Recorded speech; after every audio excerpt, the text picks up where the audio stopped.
Okay, good evening again, everybody. So, welcome to Joe Schmidt, Irish head coach, and captain Rory Best. If I could take the first question here.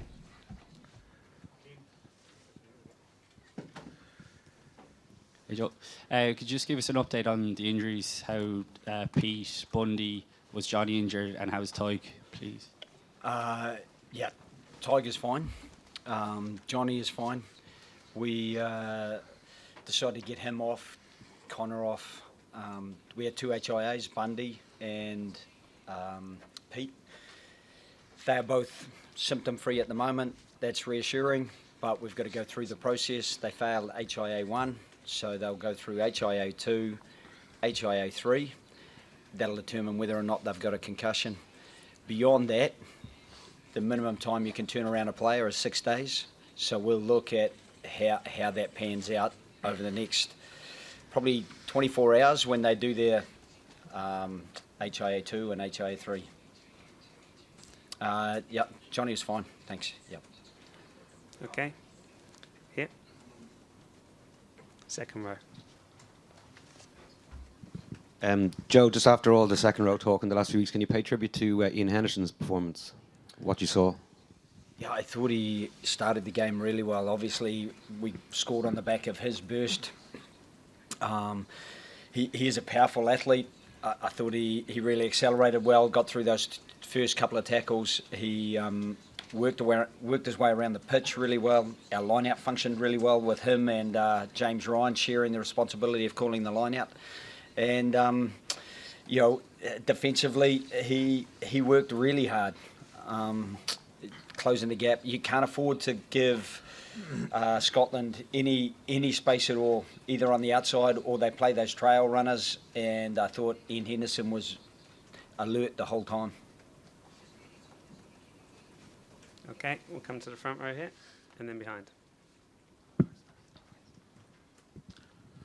Rory, can you talk through your emotions when you not only get your fourth World Cup but also get a try in it?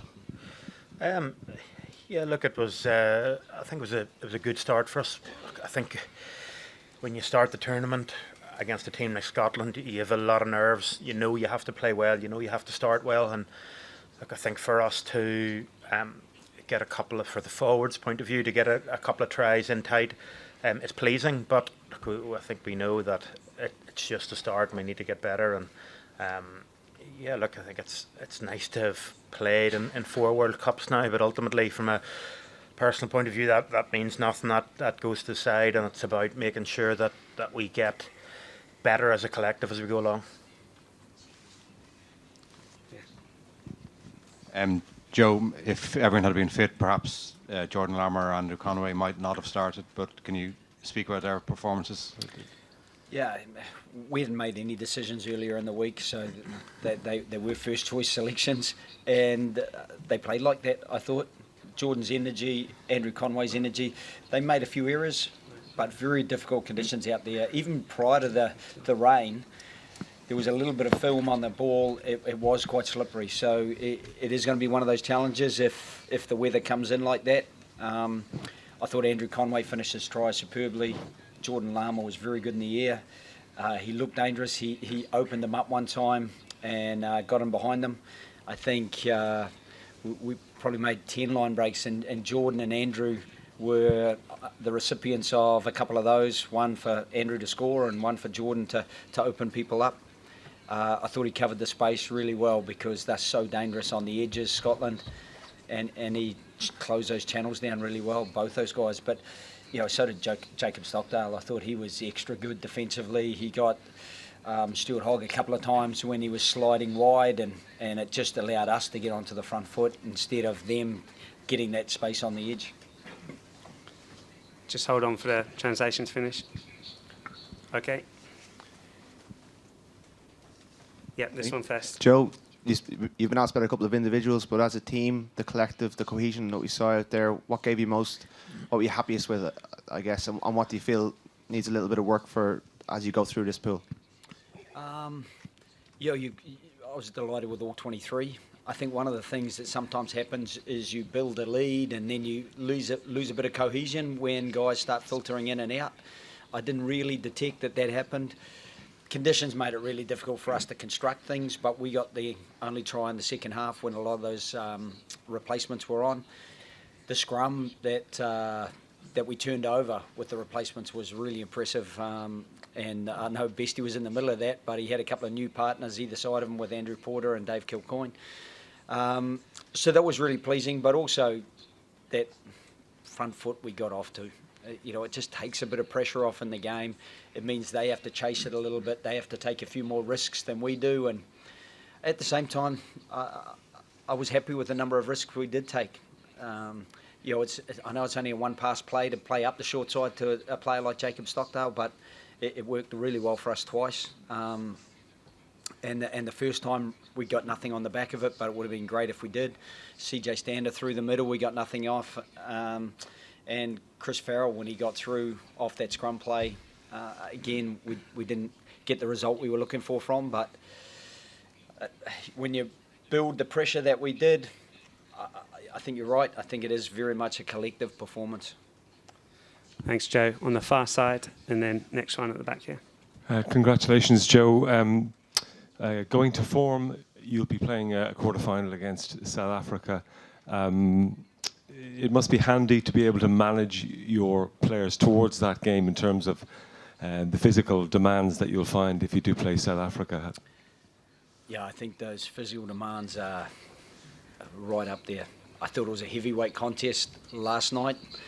We might be light heavyweight or middleweight, I don't know, but it was a super game last night. Maybe slightly different conditions, but South Africa were bristling, and the All Blacks at times were brilliant. Those 2 tries they got. So, it's a very different situation from last time in the World Cup, where we were trying to build our way through the pool, knowing that France was the highest ranked opponent that we were going to have, and it was going to be a real mountain to climb into that game.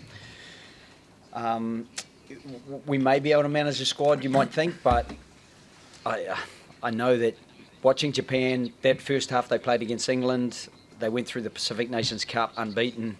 They are a dangerous team, and if they get some tempo, then we might be back on the back foot. So we've just got to take it step by step. We won't be talking too much about South Africa. If we can maybe get past Japan, I think you're right. I think we've got Russia, Samoa. Hopefully, at that stage, we can potentially manage players. Thanks. Jerry? Joe, could you talk a little bit about the defensive performance today? Because it seemed like you put a big emphasis on ramping up the line speed in a bit to reduce Finn Russell's influence and to keep the Scots to just 3 points. Yeah, we didn't get it right all the time. I think early on when Bundy kind of knocked himself, we didn't quite close that down and we had to scramble into the corner. But I was really happy that we got them to the corners and got off the line in the middle of the pitch, and so that they didn't have front football in the middle of the pitch where they love to play either the angles in behind you or either side of the ruck, and Finn Russell sits on the axis and runs in either side, and he's very hard to shut down because he runs in late and you're not sure which side he's coming. So I was delighted with the defensive performance. I mentioned earlier some of the defence of the back three, Jacob Stockdale particularly getting Stuart Hogg, but Gary Ringrose, the very first time they tried to go wide, he got beyond the line and you got Stuart Hogg out the back behind the line. I think Bundy got a turnover. So I was delighted with those aspects of our play. Thanks. We have time for 2 more questions. First here, second that. Thanks. Hi Joe, 6-day turnaround, and you say obviously 6 days for the guys to get through the HIA. How much of a frustration is that for you? Yeah, it's a frustration for everyone because everyone knows that they're going to have some tight turnarounds. I know for the Russians, I think they're back out on Tuesday, so that is a real difficulty for them because I thought they were incredibly good on Friday evening, the way they threw themselves into the game, and a couple of their players really impressed. So. I think for us, we've got to just accept it's a 6-day turnaround and manage our squad as best we can. And if we don't have guys that we think are 100%, it was great what happened this week to a degree because Rob Kearney, Keith Earls, Joey Carberry, they're all training really well. So we've got them on hopefully a bit of an upswing for Japan, but you never take anything for granted. We'll only get 2 trainings. We'll just have Tuesday and Thursday because we'll travel down to Shizuoka tomorrow. So that will take up a fair bit of the day, and so by the time we get there, we will rest up and get into training on the Tuesday. Thanks. Here in front of you. Yeah. Rory, there were questions surrounding this team after the Six Nations and after the England game in the summer series. So how pleasing is it for you, especially as captain, to see your team put in a performance like they did today, which is ultimately the biggest stage? Look, I think that those questions obviously externally, and it's hard to get away from it. You talk about being in the bubble, but I think probably the biggest frustration and the biggest, I wouldn't say questions, was just from within. We knew we had a lot more to give, and we just weren't getting it for whatever reason. And we were happy with our preparation in a lot of those games and just didn't execute as well. Maybe we didn't, as players, put enough pressure on ourselves to be in the position we needed to be to execute the plan we were given. And look, I think that sometimes you need to draw a bit of a line in the sand.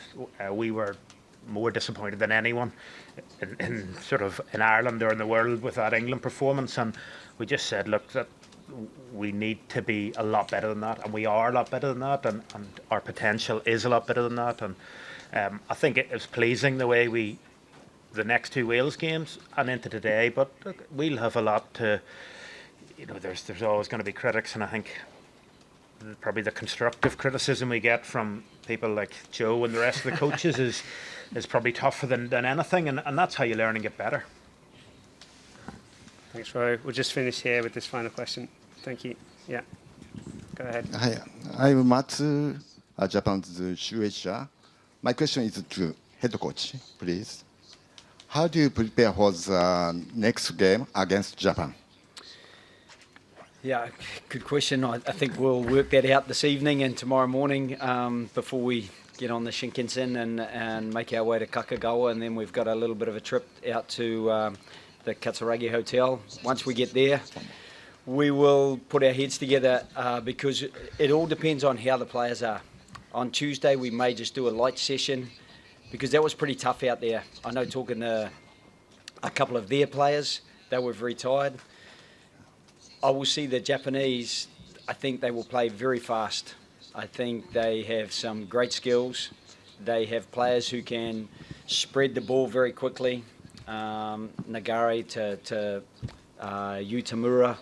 Lafayette is one of the most skillful guys you'd find in a midfield. And obviously on the edges, I thought Lemeki was an absolute wrecking ball against Russia, a real handful.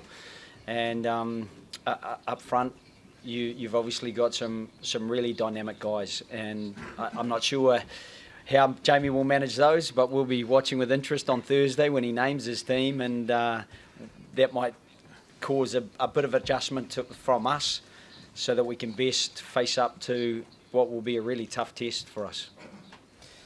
Thank you very much, Joe, Rory. Thank you, everyone. The mix zone will be open in 2 minutes' time.